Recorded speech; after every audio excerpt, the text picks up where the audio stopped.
Hallelujah. आइए हम वचन में जाने से पहले प्रार्थना करें। परमेश्वर यीशु, हम मांगते हैं प्रभु तेरी उपस्थिति यहाँ पे ज़ोरों से रहे प्रभु। हर एक को छू ले, हर एक के जीवन को बदल।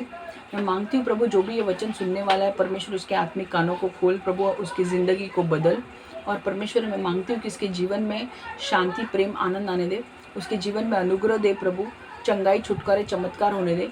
और जो भी वचन आज आ रहा है प्रभु, वो वचन उसके जीवन को बदले प्रभु, वचन उसके मन को बदले, उसके सोच को बदले और उसके चरित्र को बदले प्रभु, उसकी जीवन को बदले प्रभु। मैं मांगती हूँ कि हमसे वचन को सुनने वाले नहीं पर वचन पर चलने वाले बने प्रभु। यीशु के नाम से प्रार्थना करती हूँ, आमेन आमेन आमेन। ओके, अगर आपको कोई बैकग्राउंड नॉइज़ आता है उसे इग्नोर करो, ठीक है। मैं कुछ नहीं कर सकती अगर बैकग्राउंड में कुछ आवाज़ आपको आती है तो, ठीक है। हम वचन शूनामी स्त्री के विषय में हम सीख रहे थे, और लास्ट टाइम मैंने कहा था शूनामी स्त्री का मैं बैकग्राउंड दे रही हूँ, और उसके बाद हम आगे बढ़ने वाले हैं। एक ही पॉइंट हम लेने वाले हैं, और बैकग्राउंड ये है कि मैंने कहा था कि एलीशा जो था वो एक नबी था, वो एक भविष्यवक्ता था। और एलीशा एक गांव में आया था, और गांव में आया था तो वहाँ पर एक स्त्री थी शूनामी, जिसने उसे देखा और उसे घर पर बुलाया और उसे कहा कि तू मेरे घर पे खाना खा। और जब भी एलीशा शुनेम आता था, शुनेम एक जगह है जब वहाँ पर आता था, तो ये स्त्री जाकर उसे आमंत्रित करती थी कि तू मेरे घर पे आ और खाना खा, और वो उसके घर पे आके खाना खाता था, ठीक है। और 3-4 बार ऐसे हुआ कि उसने उसे खाना खिलाया, और बाद में उस स्त्री को उसके मन में ऐसा लगा कि नहीं, हमें उसके लिए एक कोठरी भी बनवानी चाहिए। तो उसने अपने हस्बैंड के साथ बात की, अपने पति के साथ बात की कि देखो, ये जो व्यक्ति आता है ये परमेश्वर का जन है, परमेश्वर का दास है, हमें उसके लिए कुछ करना चाहिए, और इसलिए क्यों ना हम ऊपर की कोठरी उसके लिए बनाएं। ओके, ऊपर की कोठरी क्यों ना हम उसके लिए बनाएं। तो हुआ ऐसे कि उसकी पति ने भी उसे परमिशन दे दी कि चलो हम बनाते हैं ऊपर की कोठरी उसके लिए। और ऊपर की कोठरी, ऊपर का रूम उसके लिए बनाया, और उस रूम में उन्होंने एक बेड रखा, एक चेयर रखी, एक टेबल रखा और एक लैंप लाइट रखा, ठीक है। ताकि एलीशा जब भी आए वो वो मारा मारा ना फिरे कि कहाँ पे रहेगा, कहाँ पे खाएगा, नहीं। एलीशा के लिए उन्होंने रूम बनवाई ताकि जब भी एलीशा शुनेम में सेवा करने आए परमेश्वर के लोगों की, तो वो शुनेम के स्त्री के घर में ऊपरी कोठरी में रहे। ओके, यहाँ तक ये स्टोरी थी, और मैंने आपको ये स्टोरी वापस से बताई है। इसके आगे अब हम जाने वाले हैं। अब हम पढ़ने वाले स्टोरी क्या है, आगे हम पढ़ने वाले 11 से 2 राजा 4 11 से 17 हम पढ़ने वाले हैं। 2 राजा 4 11 से 17। एक दिन एलीशा उस स्त्री के घर आया, वह उस कमरे में गया और वहां आराम किया। एलीशा ने अपने सेवक गेहाजी से कहा, शुनेमिन स्त्री को बुलाओ। सेवक ने शुनेमिन स्त्री को बुलाया और वह उसके सामने आ खड़ी हुई। ओके, तो अब क्या हुआ, एलीशा उसके घर में आराम करने गया, और आराम करने के बाद उसे लगा कि मुझे शुनेमिन स्त्री से बात करनी है, मतलब वो शुनामी स्त्री से बात करनी है। तो एलीशा ने अपने नौकर गेहाजी से कहा कि तू उसे बुला कर रहा। सेवक ने शुनामी स्त्री को बुलवाया और उसके सामने वो खड़ी हुई। वो स्त्री आई और उसके सामने खड़ी हो गई। मैं वर्स टू वर्स आपको एक्सप्लेन कर रही हूँ ताकि स्टोरी समझ में आए, एलीशा ने अपने सेवक से कहा, अब इस स्त्री से कहो, देखो हम लोगों के देखभाल के लिए तुमने यथासंभव अच्छा किया है। हम लोग तुम्हारे लिए क्या करें? क्या तुम चाहती हो कि हम लोग तुम्हारे लिए राजा या सेना के सेनापति से बात करें?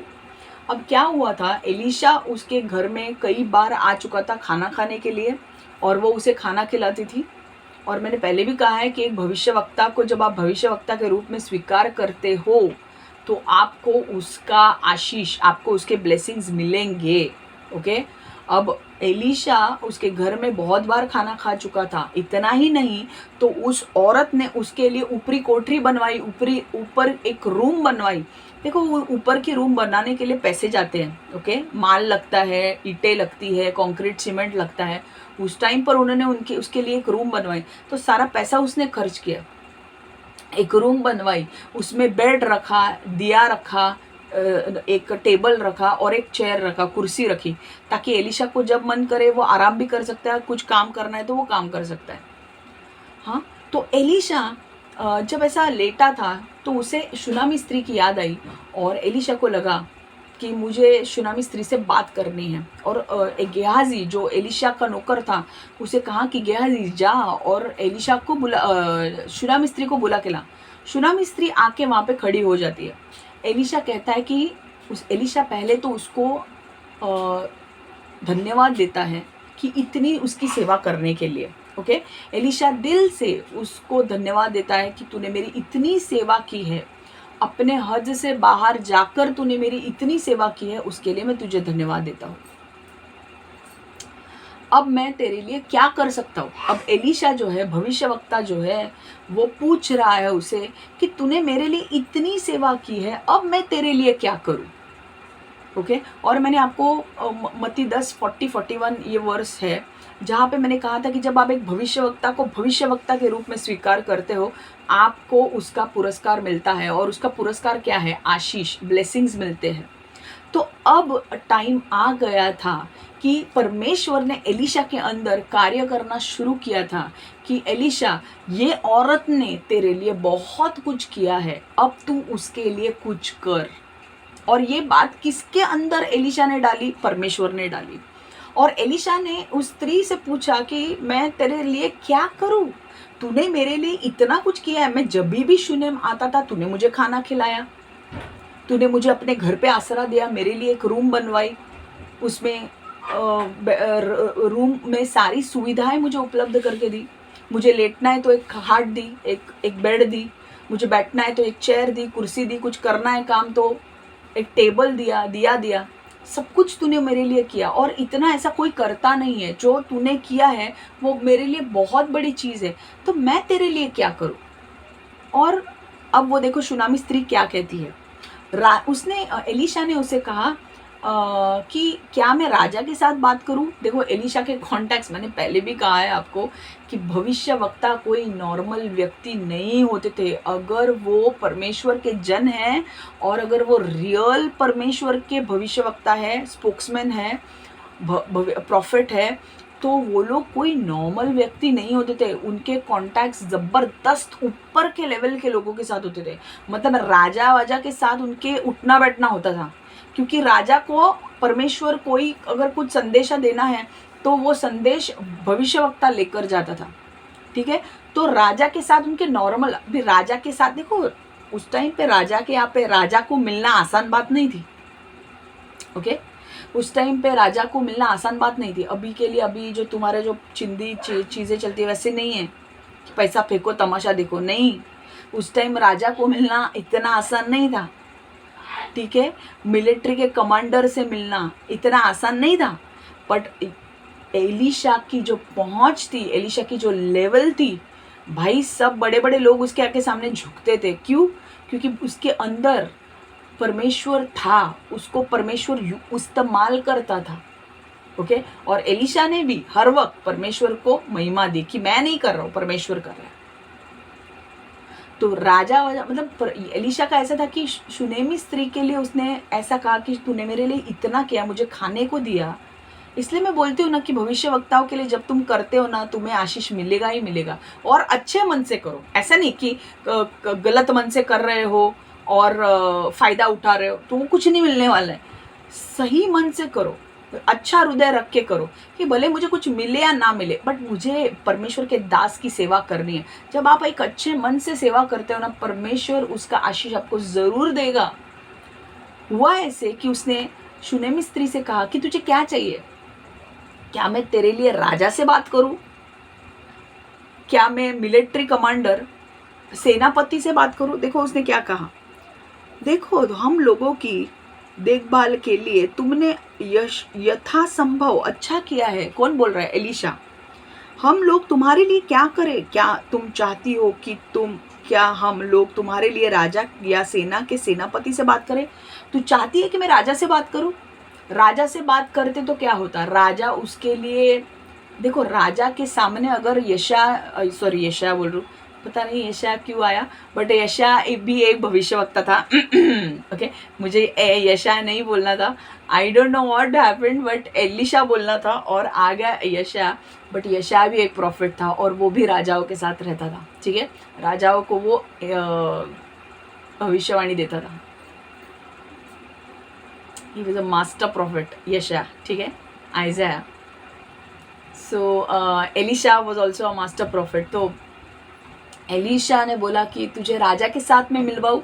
देखो जब तुम बड़े लोगों के साथ मिलते हो तो तुम्हें फ़ायदा क्या होता है कि जब तुम्हारी पहुंच, एलिशा जैसे व्यक्ति जब राजा से सिफारिश करेगा शूनामी स्त्री की, तो अगर उसे किसी भी चीज़ की ज़रूरत पड़े तो राजा, क्योंकि एलिशा उसकी सिफारिश कर रहा है तो राजा उसकी देखभाल करेगा, उसके परिवार की देखभाल करेगा, या उसे कुछ अड़चन कोई प्रॉब्लम आया तो वो उसको हेल्प करेगा, राइट।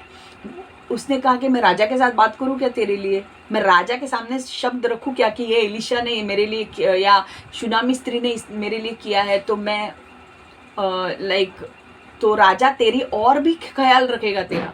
या कि मैं मिलिट्री के साथ लोगों के साथ बात करूं, मिलिट्री के सेना के साथ, कि अगर तुझे किसी भी चीज़ की ज़रूरत पड़ती है तो उसके साथ डायरेक्टली वो सेना के लीडर के साथ तू बात कर सकती है। मतलब अगर तुझे कभी किसी चीज़ की ज़रूरत पड़े तो वो मिलिट्री की सेना तुझे मदद कर सकती है।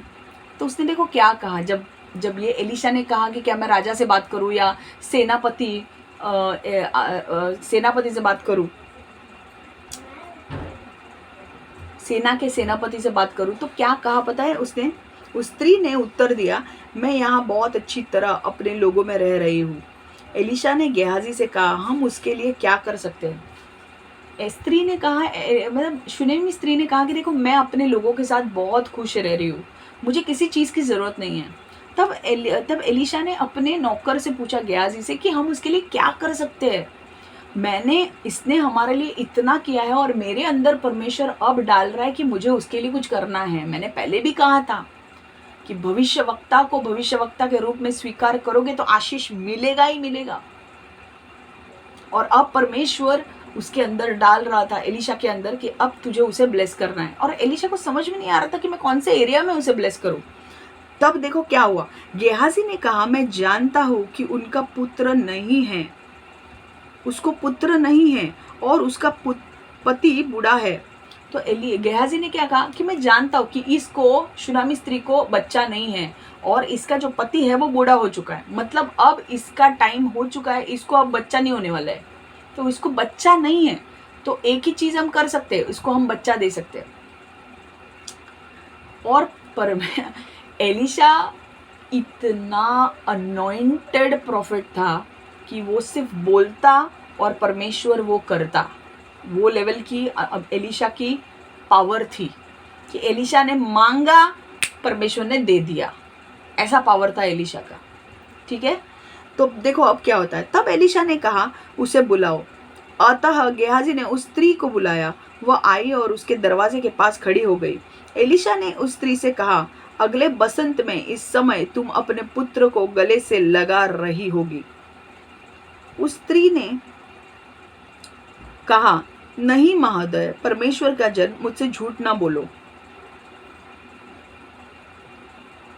तो एलिशा ने उस स्त्री को बुलाया और उसने कहा कि अगले साल इस समय तेरे हाथ में बच्चा होगा। इमेजिन क्या लगा होगा उस स्त्री को कि एलिशा क्या भविष्यवाणी दे रहा है। एलिशा ने कहा, अगले साल, मैं बोल रहा हूं, मैं प्रॉफिट हूं, मैं बोल रहा हूं, अगले साल इस समय तेरे हाथ में बच्चा होगा। एंड शूनामी स्त्री बोल रही थी कि मेरे साथ मजाक मत करो, ठीक है। उसके बोलने में दर्द था, ठीक है, उस दर्द के बारे में हम थोड़ा सा जानेंगे।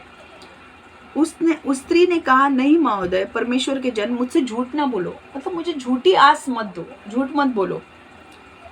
17वां वचन, किंतु वह स्त्री गर्भवती हुई, उसने अगले बसंत में एक पुत्र को जन्म दिया, जैसे एलिशा ने कहा था। हालेलुया, आमेन। अगले साल उसने एलिशा ने उसे भविष्यवाणी दी कि अगले साल इस समय तेरे हाथ में बच्चा होगा। एंड शूनेमी स्त्री कहती कि प्लीज़ प्लीज़ प्लीज़ महोदय प्लीज़, मतलब मेरे साथ झूठ मत बोलो, मजाक मत करो, इस मामले में मजाक मत करो, क्योंकि इस चीज़ की वजह से बहुत दर्द हुआ है। मैंने ये एक्सेप्ट कर लिया है कि बच्चा नहीं है, इस मामले में मजाक मत करो। और एलिशा कहता है कि अगले साल इस समय तुझे बच्चा होगा। और 17वां वचन कहता है कि अगले साल उस समय उसे बच्चा हुआ। Hallelujah, amen. You know, I can feel the anointing. परमेश्वर ने जो बोला था, एलिशा ने जो बोला, परमेश्वर ने सुना और परमेश्वर ने उस स्त्री के जीवन में वो बच्चा दिया। मैंने हमेशा आपसे कहा है, मत्ती 10:41-42 आई थिंक वचन है वो, कि जब आप भविष्यवक्ता को भविष्यवक्ता के रूप में स्वीकार करते हो, आपको आशीष मिलता है, आपको मिराकल्स आपके लाइफ में होंगे।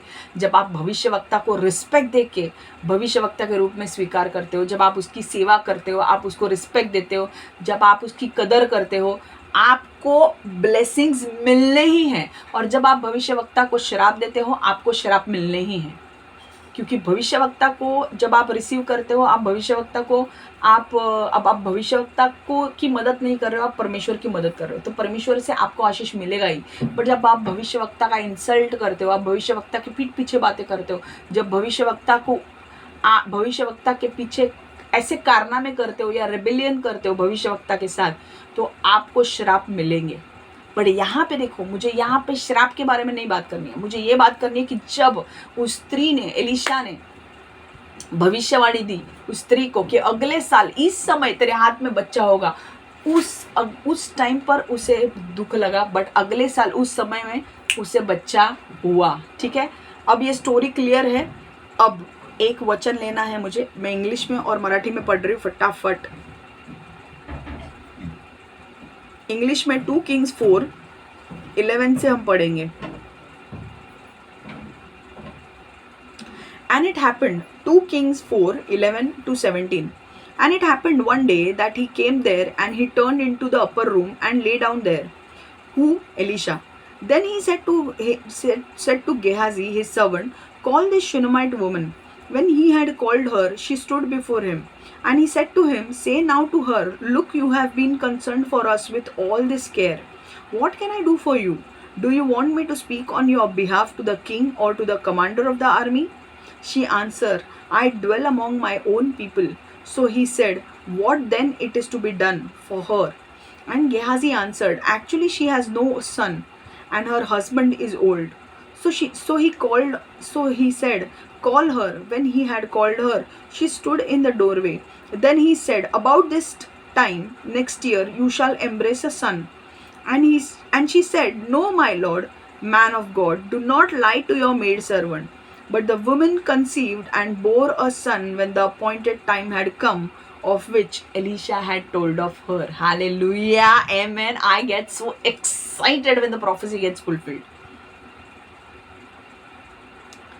2 राजे 4:11-17 आपण वाचतोय। एके दिवशी असे झाले की तो तिथे येऊन त्या खोलीत उतरला व तेथे निजला। कोण? एलिशा। त्याने आपला सेवक गेहाजी याला म्हटले, त्या शुनामी करणीला बोलवून आण. त्याने तिला बोलवले आणि ती येऊन त्याच्या पुढे उभी राहिली. तो त्या सेवकाला म्हणाला, तू तिला म्हण, तू आमची काळजी घेण्यात एवढी तत्परता दाखवलीस, तुझ्यासाठी मी काय करावे? राजाकडे किंवा सेनापतीकडे तुझी शिफारस करू काय? ती म्हणाली, मी आपल्या लोकात नांदत आहे. त्याने आपल्या सेवकाला विचारले, हिच्यासाठी काय करावे? गेहाजी म्हणाला, तिला मुलबाळ नाही आणि तिचा नवरा वृद्ध आहे. त्याने म्हटले, तिला बोलव. त्याने बोलावल्यावर ती येऊन दारात उभी राहिली. तो तिला म्हणाला, वसंत ऋतू पुनरपी येईल तेव्हा तू पुत्राला उराशी धरशील. ती म्हणाली, छे, माझे स्वामी देवाचा माणूस आपल्या दासीशी खोटे बोलू नको. पुढे एलिशाने सांगितल्याप्रमाणे त्या स्त्रीला गर्भ राहिला आणि वसंत ऋतू पुनरपी आला तेव्हा तिला पुत्र झाला. हालेलुया, आमेन. ओके, यहाँ से पॉइंट क्या सीखना है? यहाँ पे एक ही पॉइंट है जो मैं आज लेने वाली हूँ, और वो पॉइंट है कि God sees our buried dreams. Okay, God sees our buried dreams. परमेश्वर आपले गाडलेले स्वप्न बघतो. परमेश्वर किंवा देव आपले गाडलेले स्वप्न बघतो.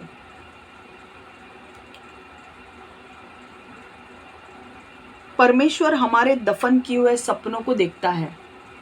परमेश्वर हमारे दफन किए हुए सपनों को देखता है. मैं वापस से तीनों पॉइंट रिपीट कर रही हूँ. God sees our buried dreams. परमेश्वर किंवा देव आपले गाडलेले स्वप्न बघतो. परमेश्वर हमारे दफन किए हुए सपनों को देखता है.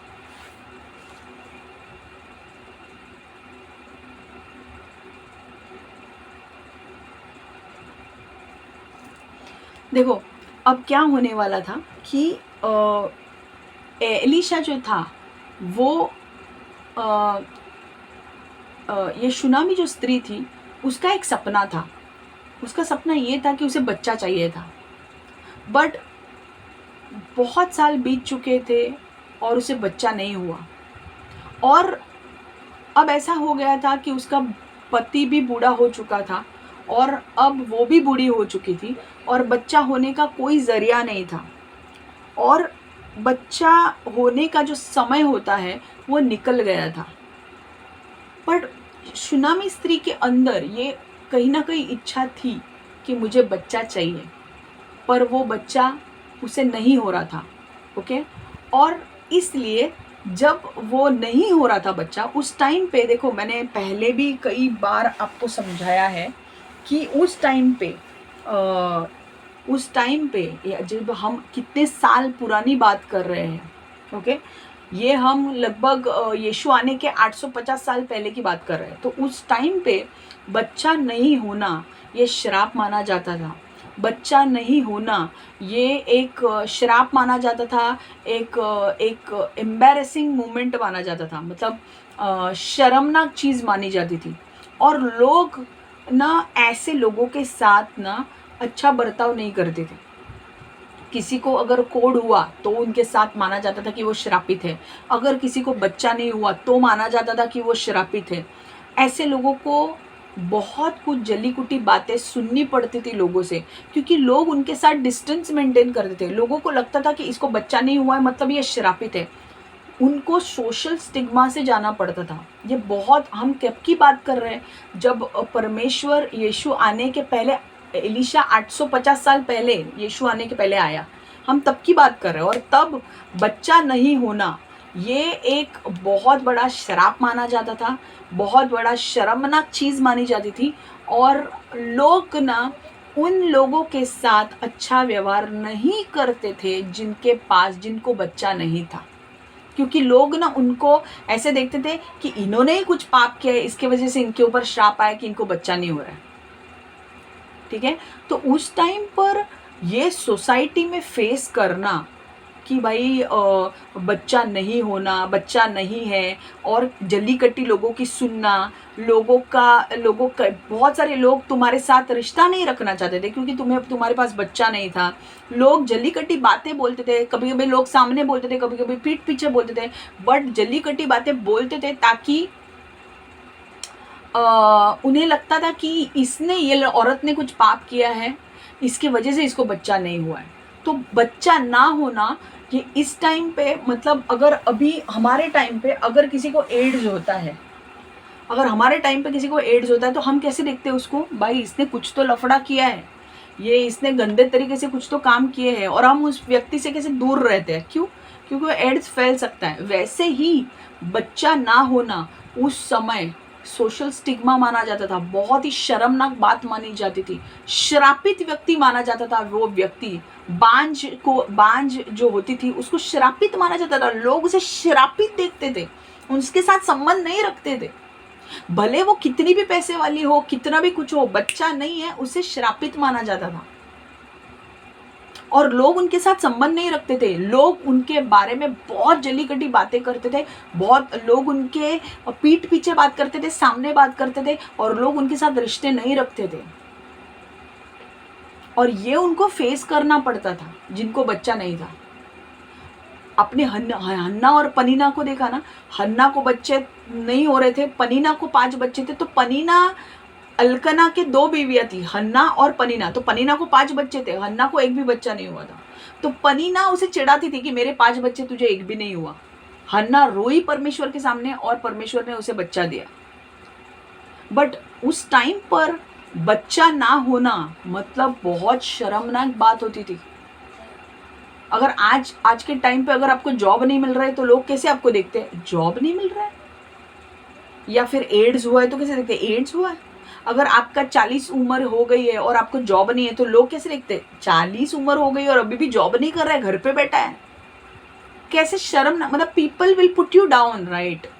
Because they have some standard set. उनके मन में कुछ स्टैंडर्ड सेट है कि भाई ये ऐसा है तो ऐसा है। उनके मन में ये स्टैंडर्ड सेट है कि भाई 25 साल में अगर ये बहुत अच्छा कर रहा है, पैसा कमा रहा है तो ये बहुत सही है आदमी। अगर 40 साल तक इसने पैसा नहीं कमाया तो ये फालतू आदमी है। आजकल लोगों के दिमाग में ये है कि भाई किसी के पास गाड़ी है, किसी के पास रुतबा है, पैसा, फ्लैट, अपना फ्लैट है तो भाई वो लोग कुछ है। अगर जिनके पास गाड़ी, फ्लैट नहीं है वो लोग फालतू लोग हैं। ये स्टैंडर्ड मन में लोगों ने डाल के रखे, बना के रखे। गलत स्टैंडर्ड है। बच्चा नहीं हुआ, यही स्टैंडर्ड उन टाइम के लोगों के अंदर भी थे। लूसीफर ने, शैतान ने लोगों के अंदर ये बना के रखा था कि इसको बच्चा नहीं हुआ तो वो श्रापित है। और ये टाइम ये सुनामी स्त्री इस दौर से गुजर रही थी कि उसने बहुत सारे लोगों की जली कटी सुनी होगी, बहुत से लोगों ने उसे बोला होगा, उसके हस्बैंड ने उसे बोला होगा, उसके रिलेटिव्स ने उसे बोला होगा कि तुझे बच्चा नहीं है, बच्चा नहीं है, बच्चा नहीं है। और अब जब एलिशा, जब उसने, बट उसका मन इतना साफ था कि उसने कहा कि अभी बच्चा नहीं हो रहा है तो अभी क्या करें। उसने बच्चे के लिए बहुत कुछ किया होगा क्योंकि वो पैसे वाली स्त्री थी। वो ऐसी नहीं थी कि उसके पास पैसे नहीं था। उसने कुछ ना कुछ किए होंगे चीज़ें बच्चा होने के लिए, बट कोई भी चीज़ काम में नहीं आई, उसे बच्चा नहीं हुआ। पर उसने जली कटी भी बहुत सुनी होगी, लोगों के बातें सुनी होगी, लोगों ने उसे श्रापित देखा होगा, उसके रिलेटिव्स, उसके हस्बैंड ने भी उसको बोला होगा कि क्या तू मुझे बच्चा नहीं दे सकती है, सारे लोगों के सामने मेरी इज्जत जा रही है कि मुझे बच्चा नहीं है। वो उस टाइम पे होता था। और इसके वजह से ना, ये पॉइंट पे आके मैंने हमेशा आपको बोला था कि लोगों की लाइफ जैसे हमें दिखती है वैसे नहीं होती है। हर एक के जीवन में कुछ परंतु होते हैं, बट होते हैं। सुनामी स्त्री का घर था, पैसे वाला था, पैसे वाली थी वो, बट उसका बट ये था, परंतु ये था कि उसको बच्चा नहीं था। और ये वो किसी के साथ छुपा नहीं सकती थी, बच्चा है नहीं तो है नहीं। और उस टाइम पर उनके यहाँ पे ये नहीं था कि भाई अडॉप्ट करते हैं, नहीं, वो टाइम पे वो सब नहीं था। अभी चलता है ये हमारे यहाँ पे, उस टाइम पे नहीं चलता था। समझ में आ रहा है? तो उस टाइम पे उसने इतना झेला था इस बात को लेकर, एक ही बात को लेकर। जिस चीज में अगर आपकी कमी है, उस बात को लेकर अगर आपको बार बार लोग सुना रहे तो आपको दुख नहीं होगा? अगर आपको पता है कि इस चीज में मेरी कमी है, कि मुझे बच्चा नहीं हो रहा है, और हर व्यक्ति आके आपको आपके बच्चे के बारे में पूछ रहा है, तो आपको दुख तो होगा ना, होगा। आप बोलोगे भाई नहीं है मुझे बच्चा, बट प्लीज इस टॉपिक पे बात मत करो। नहीं है भाई, नहीं है तो नहीं है, इस टॉपिक पे बार बार बात मत करो, नहीं है मुझे बच्चा। अब यही टॉपिक एलिशा उसके साथ छेड़ रहा था।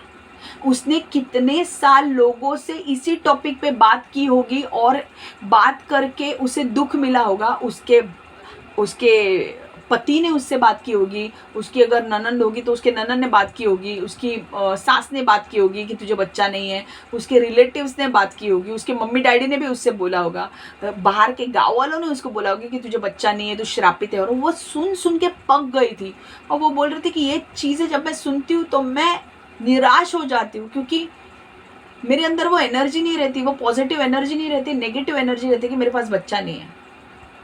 और क्या होता है कि जब हम किसी चीज़ की अपेक्षा करते हैं कि हमें चाहिए, और जब हमारे पास वो नहीं होता है, जब हम किसी चीज़ की अपेक्षा करते हैं कि मुझे बच्चा चाहिए, उसने अपेक्षा की थी कि भाई मुझे बच्चा होगा, बट वो अपेक्षा करते करते करते हर साल उसे निराशा मिलती गई। और एक साल ऐसे आया कि अब टाइम ऐसे आया कि उसका पति इतना बूढ़ा हो चुका था कि वो उसे बच्चा नहीं दे सकता था। और जब हम एक चीज़ से ऐसे जब गुजरते हैं कि हम किसी चीज़ की अपेक्षा कर रहे हैं और हर साल हमें निराशा मिलती है, तो बाद में ना हमें वो टॉपिक पे बात करना अच्छा नहीं लगता है। किसी के साथ भी, खुद के साथ भी वो टॉपिक के बारे में बात करना अच्छा नहीं लगता है, ना दूसरों के साथ।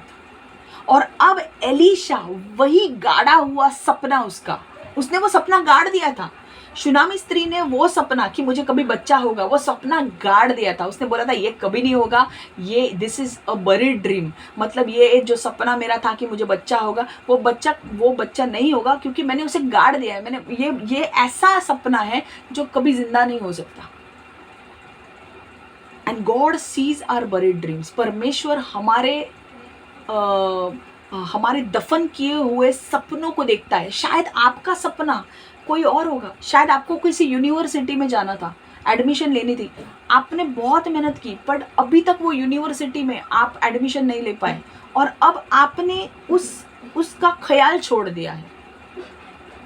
आप ऐसे व्यक्ति हो, शायद से आपका हस्बैंड एंड वाइफ के रिलेशन पहले बहुत अच्छे थे, पर अब आपके मैटर्स इतने खराब हो चुके हैं कि जहाँ पर आपका सेपरेशन हो चुका है और आप चाहते हो कि वापस आए, पर आपको पता है कि नहीं, आपके बीच में इतने झगड़े हो रहे हैं कि आपने डिवोर्स ले लिया, पर आप फिर भी उससे प्यार करते हो, पर आपको पता है कि अब वो व्यक्ति वापस नहीं आएगा आपके लाइफ में। क्यों? क्योंकि वो आपको छोड़ के चला गया है। बरीड ड्रीम्स मतलब वो चीज़ें कभी नहीं होगी। आपकी शादी इतने साल नहीं हो रही है, तो आपने सोच लिया अपने मन में कि नहीं, मेरी शादी 40 साल तक नहीं हुई है, अभी कभी नहीं होने वाली है, इसलिए मैंने बरी किया वो ड्रीम को, मैंने वो सपने को दफन कर दिया, मुझे इसके ऊपर बात भी नहीं करनी है। और जब लोग मुझसे पूछते कि अरे तेरी शादी नहीं हुई है, तो मैं उनको बोलती हूँ कि हाँ, नहीं हुई है,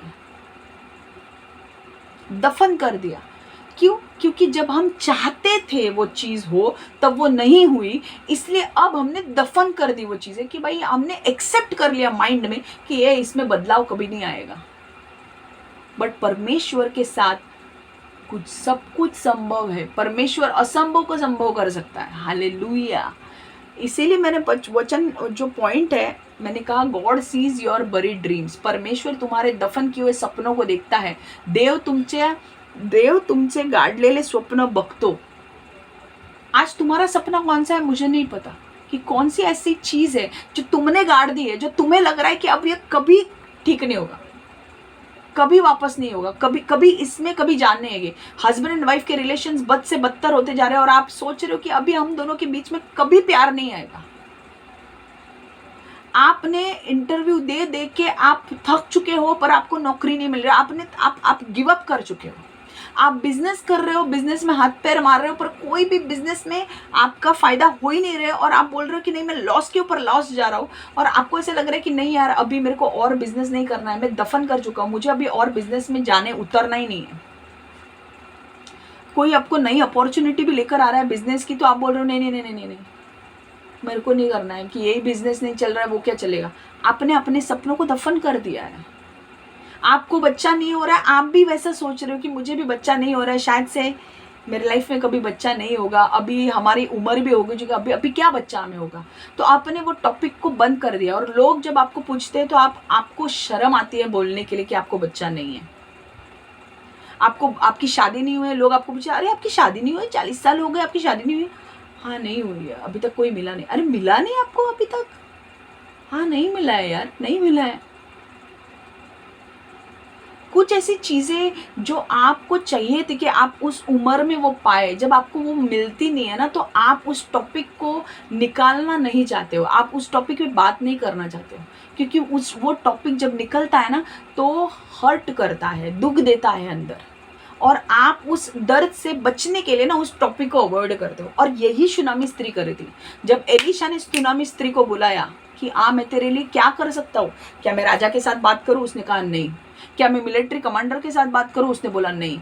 मैं बहुत खुश हूँ जहाँ पे मैं रह रही हूँ। तो उसके नौकर ने क्या कहा, गेहाजी ने, इसके पास बच्चा नहीं है। और शूनामी स्त्री ये सुनकर जब एलीशा ने कहा अच्छा इसको बच्चा नहीं है, उसने कहा अगले साल, बसंत ऋतु के अगले साल में तुझे बच्चा होगा। तब उसने कहा, तब वो इतनी थक चुकी थी वो टॉपिक को लेकर कि उसने बोला प्लीज मैं हाथ जोड़ती हूँ कि मेरे, उसने देखो क्या कहा, एलिशा ने गेहाजी से कहा, 14वां वचन, हम उसके लिए क्या कर सकते हैं। गेहाजी ने कहा मैं जानता हूँ कि उसका पुत्र नहीं है और उसका पति बूढ़ा है।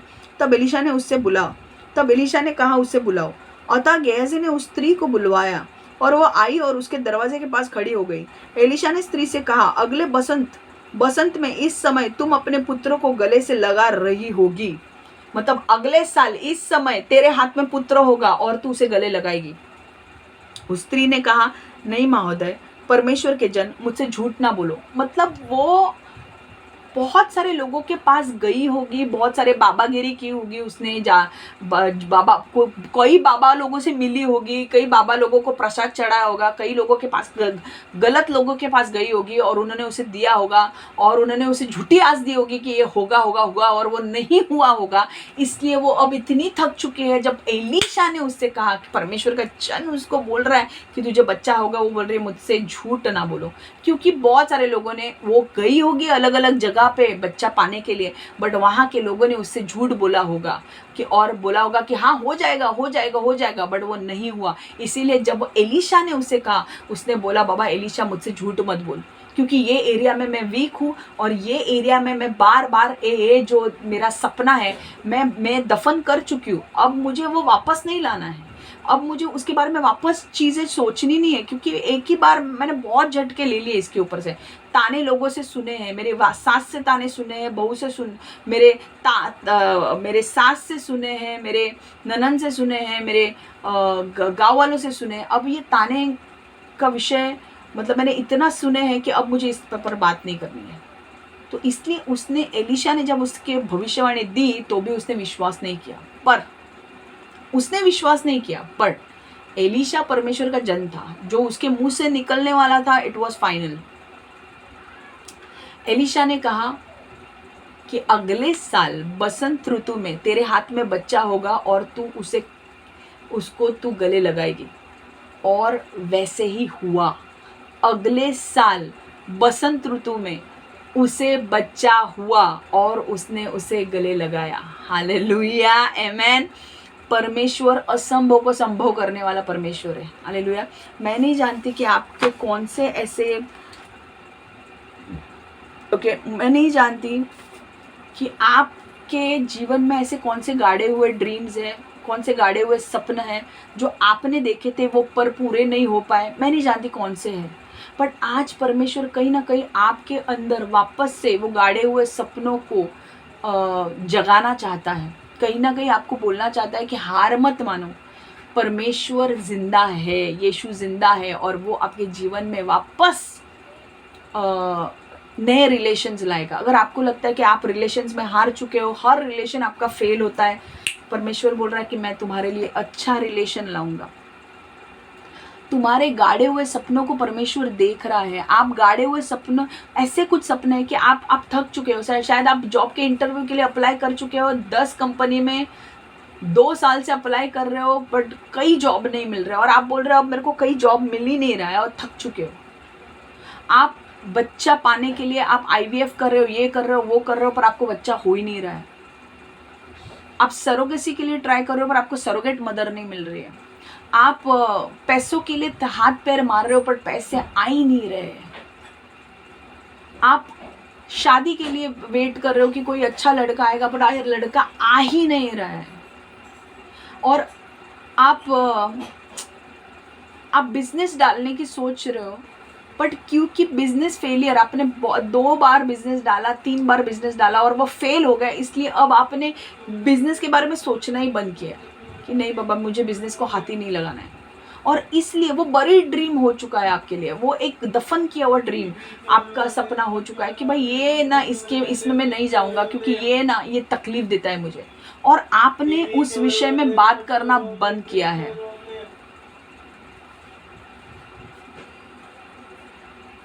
मुझे नहीं पता है आपका कौन सा बड़ी ड्रीम है, कौन से दफनाए हुए सपने हैं, बट परमेश्वर आज आपको बोल रहा है, परमेश्वर आपको उम्मीद की किरण दे रहा है। परमेश्वर आपको बोल रहा है कि मैं उन सपनों को जिंदा कर सकता हूँ। अगर आपको रिलेशनशिप नहीं है, मैं तुम्हें अच्छा रिलेशनशिप दे सकता हूँ। अगर तुम्हारे पास अच्छे दोस्त नहीं है, मैं तुम्हें अच्छे दोस्त दे सकता हूँ जो लॉयल है। अगर तुम्हारे शादी नहीं हुई है, मैं तुम्हारे लिए राइट लड़का ला सकता हूँ। अगर तुम्हारे IVF सक्सेसफुल नहीं हो रहा है, कोई बात नहीं, मैं तुम्हें नेचुरली बच्चा दूंगा। अगर तुम्हारी शादी नहीं हो रही है, कोई बात नहीं, यीशु पर विश्वास रखो, वो तुम्हारी शादी करवा के देगा। तुम बोल रहे हो कि परमेश्वर हमें तो उद्धार पाना है पर हमारा कुछ नहीं। परमेश्वर तुम्हारे उद्धार के लिए भी काम कर रहा है। आने वाले दिनों में उद्धार के लिए भी काम कर रहा है परमेश्वर। होगा जब तुम आओगे, ये सारी चीजें, परमेश्वर तुम्हारे गाड़े हुए सपनों को देख रहा है और परमेश्वर उन गाड़े हुए सपनों को उखाड़ कर जिंदा करने वाला है। जैसे एलीशा ने उस गाड़े हुए सपनों को, दफन किए हुए सपनों को बाहर निकाला कि नहीं, इस सपने को दबाना नहीं है, ये जिंदा है, ये होगा।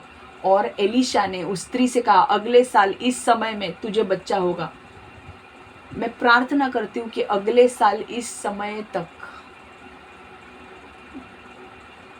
आपके जीवन में भी अगर कुछ ऐसा गाड़ा हुआ है तो आप के गाड़े हुए सपने परमेश्वर को जिंदा करेगा। और आपका अगले साल से नहीं, इस साल से उद्धार होना शुरू हो जाएगा। मुझे नहीं पता क्या है, मे बी आप शायद से भूल गए हो आपका गाड़ा हुआ सपना क्या था। शायद से आपने वो उसके ऊपर टॉपिक के ऊपर बात करना ही बंद किया है या भूल गए हो, बट परमेश्वर उस बात को याद रखा है। परमेश्वर जानता है आपको क्या चाहिए। परमेश्वर उस बात को भूला नहीं है। और परमेश्वर आज मुझसे आपसे कहना चाहता है कि मेरे ऊपर विश्वास रखो, मेरे समय के ऊपर विश्वास रखो। आज भले ही तुम्हें लग रहा है कि नहीं, आज मुझे कुछ नहीं दिख रहा है, कुछ नहीं हो रहा है, बट परमेश्वर बोल रहा है मैं उस गाड़े हुए सपने को देख रहा हूँ और मैं उसे जिंदा करने वाला हूँ। बस मेरे समय के लिए रुको, जब समय आएगा मैं उस गाड़े हुए सपने को जिंदा करने वाला हूँ। जैसे एलीशा ने कहा अगले साल इस समय, वैसे ही हुआ। अगले साल उस समय उस सुनामी स्त्री को बच्चा हुआ। परमेश्वर के समय आने पर परमेश्वर आपके जीवन में उस गाड़े हुए सपनों को जिंदा करने वाला है। आपके बिजनेस अब तक नहीं चल रहे थे, अब चलने लगेंगे। अब आपको बच्चा नहीं हो रहा था, अब आपको बच्चा होगा। IVF कर रहे थे, परमेश्वर बोलेगा IVF नहीं, नेचुरली बच्चा होगा। आमेन, हालेलुया।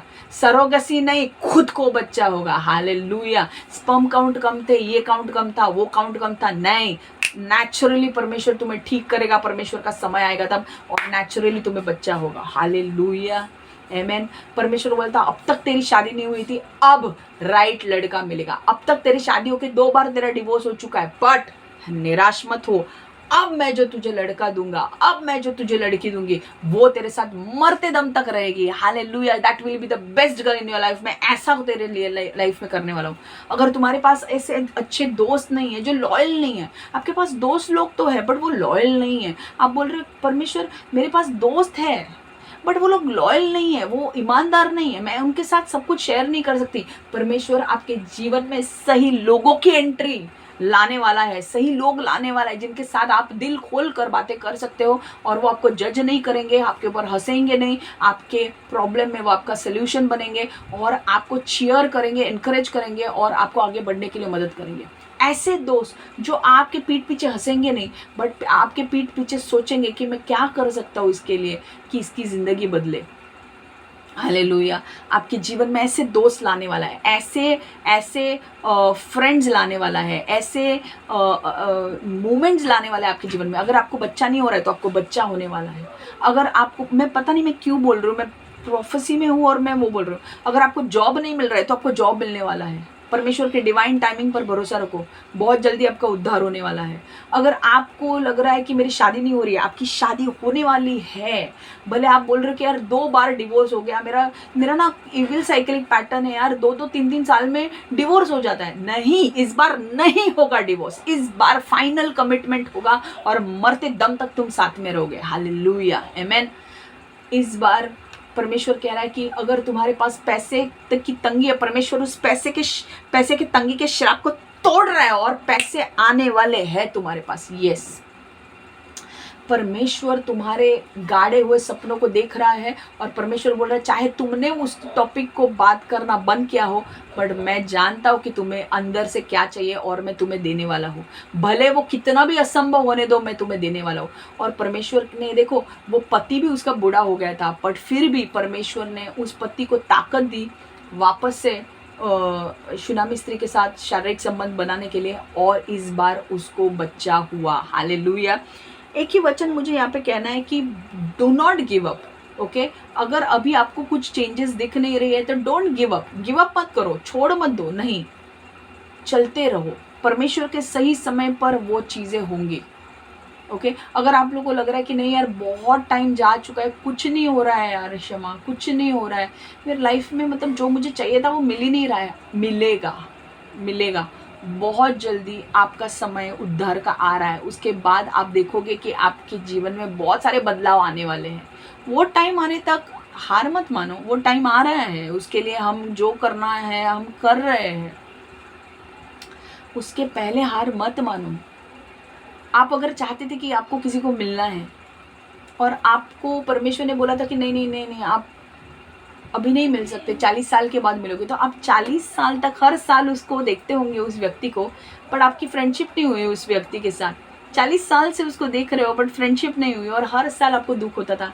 कभी कभी लगता था कि शायद से मैं इस व्यक्ति को कभी मिल ही नहीं पाऊंगे, बट परमेश्वर बोल रहा है मैंने जो बोला है वो होकर रहेगा। मैंने कहा है तू उसे जब 40 साल की होगी तब तू मिलेगी, तो फिजिकली उसे मिलेगी, तू उसको फिजिकली मिलेगी, तू उसको फिजिकली मिलेगा। हालेलुया। तुम ऐसे लोगों की इच्छा कर रहे हो कि मुझे उनसे मिलना है, परमेश्वर तुम्हें ऐसे लोगों से मिलवाएगा। राइट, परमेश्वर उसे तैयार करेगा, आपको तैयार करेगा और आपको उससे मिलवाएगा।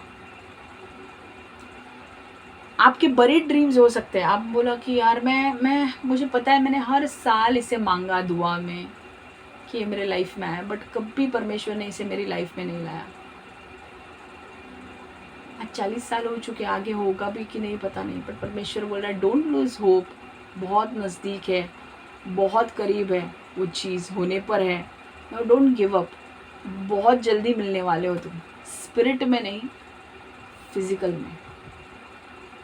आमेन। तो डोंट गिव अप। परमेश्वर यही बोल रहा है कि अब जैसे एलीशा ने शूनामी स्त्री को बच्चे से आशीर्वादित किया, परमेश्वर आपको बोल रहा है कि आपके गाड़े हुए सपनों को परमेश्वर देख रहा है और उसे वो जिंदा करने वाला है। सिर्फ थोड़े टाइम के लिए रुको, परमेश्वर का सही समय आपके जीवन में आ रहा है और वो आपके जीवन में चंगाई, चमत्कार और छुटकारे करने वाला है, चमत्कार करने वाला है। ऐसे ऐसे चमत्कार आपके जीवन में होने वाले हैं जो आपने जिंदगी में नहीं सोचे हैं, और बहुत कम समय रह गया है। और मुझे एक ही वचन पढ़ना है, मत्ती 19:26, मत्ती की पुस्तक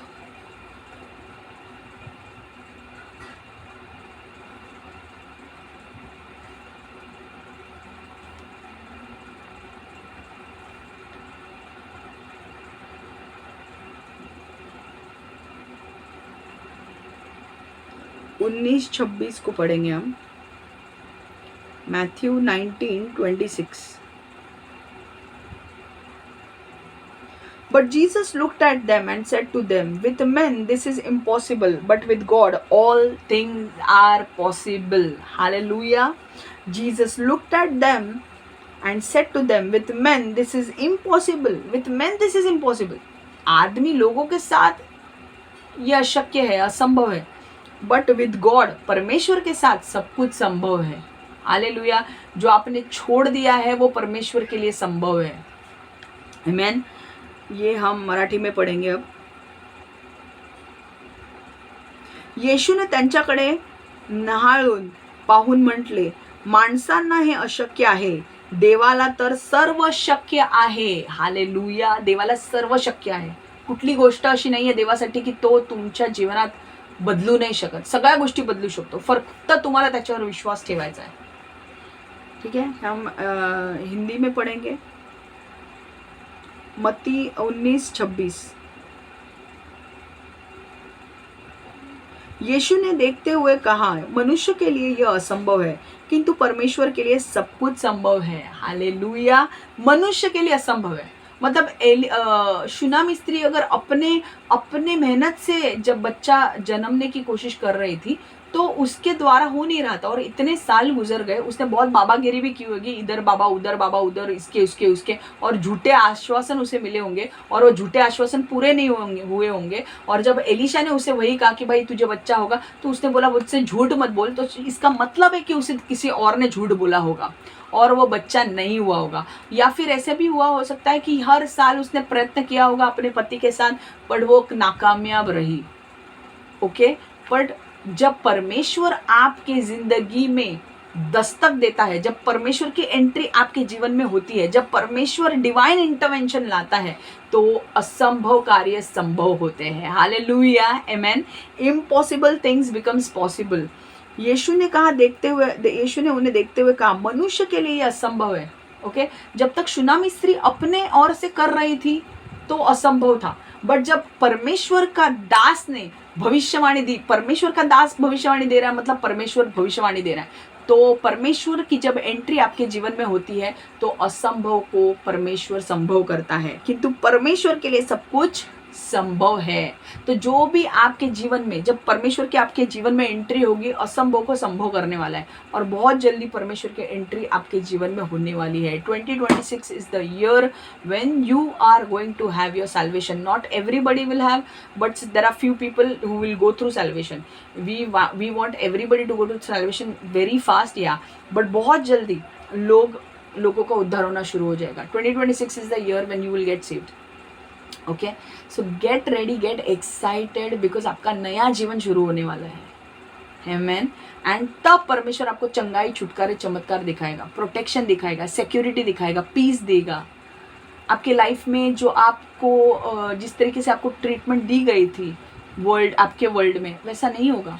परमेश्वर आपको स्वर्गदूत देगा, वो आपकी रक्षा करेंगे। परमेश्वर आपको पवित्र आत्मा देगा जो आपके अंदर आपको सांत्वना देगा। ओके, दुख में भी आपको साथ लेके चलेगा, आपको छोड़ेगा नहीं। हालेलुया। और ये बस थोड़े टाइम की बात है, थोड़ा टाइम इंतजार कर लो, यीशु आपके जीवन में आने वाला है। आमेन। और आपके जीवन को परमेश्वर आज आपको बोल रहा है कि मैंने तेरे दफनाए हुए सपनों को देखा है और मैं उन्हें जिंदा करने वाला हूँ। ये भविष्यवाणी आ रही है और परमेश्वर इस भविष्यवाणी को आपके जीवन में पूरा करने वाला है। सिर्फ थोड़ा टाइम है, वेट करो। Divine timing is coming. सही समय आ रहा है जब परमेश्वर आपके जीवन में एंट्री लेने वाला है और उसके बाद आपके जीवन में बहुत सारे बदलाव आने वाले हैं। Okay, so please don't feel, निराश मत हो, दुखी मत हो। God is working behind the scenes and God is going to do massive things in your life. Okay, just hold on, do not give up. Okay, God loves you. परमेश्वर आपसे प्रेम करता है। Okay, मैं भी करती हूँ। एंड परमेश्वर आपके जीवन में बहुत कुछ बड़ा करने वाला है। Okay, so God bless you all, take care.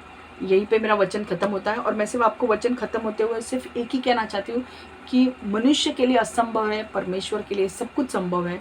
परमेश्वर पर छोड़ दो, परमेश्वर सब कुछ अपने समय पर सही करेगा। ओके, तब तक गिव अप नहीं करना है, हार नहीं माननी है, आगे बढ़ते रहना है। God bless you all, take care. आइए हम प्रार्थना करते पहले जाने के पहले। परमेश्वर यीशु, हम मांगते कि जो भी हमने वचन आज सुना है कि परमेश्वर हमारे दफनाए हुए सपनों को देखता है, तो मेरा विश्वास है कि आज तूने जितने भी लोग हैं उनके दफन किए हुए सपनों को देखा है और आने वाले दिनों में उन दफन किए हुए सपनों को तू जिंदा करने वाला है। उनके जीवन में चंगाई, छुटकारे, चमत्कार लाने वाला है। उनके जीवन में शांति, प्रेम, आनंद देने वाला है। उन्हें अनंत काल का जीवन देने वाला है। उनके पापों को क्षमा करने वाला है। उन्हें नया जीवन देने वाला है। उनके एविल साइक्लिक पैटर्न्स ब्रेक करने वाला है। उनके श्रापों को तू तोड़ने वाला है। उनका जादू टोना टूटने वाला है। उनके जीवन में ब्लेसिंग्स लाने वाला है। उनके सोच में बदलाव आने वाला है। उनके चाल चलन में बदलाव आने वाला है। उनके चरित्र में बदलाव आने वाला है। उनके बोल चाल में बदलाव आने वाला है और हर चीज में तू बदलाव लेकर आने वाला है। उनके जीवन में भी बदलाव लाने वाला है और हर एक व्यक्ति जिसने तेरे ऊपर विश्वास किया है वो उद्धार पाने वाला है। प्रभु यीशु, उसके लिए मैं तुझे धन्यवाद देती हूँ। प्रभु thank you so much lord. मैं हर एक को तेरे हाथ में रहती हूँ। मैं मांगती हूँ शैतान इस वचन को चुरा ना पाए और ये वचन इनके अंदर घर कर जाए। ये वचन इनके अंदर एक बीज की तरह जाए जो उनके जीवन में फल लाए। प्रभु परमेश्वर शैतान इनके अंदर डाउट डालेगा कि ऐसा कभी नहीं होगा, कभी नहीं होगा, पर शैतान इस वचन को चुरा ना पाए, इनके अंदर डाउट नहीं आने दे, इनके अंदर विश्वास उत्पन्न कर प्रभु, और विश्वास से इनको आगे बढ़ने के लिए मदद कर प्रभु। यीशु के नाम से मैं प्रार्थना करती हूँ, amen amen amen. God bless you all. ठीक है।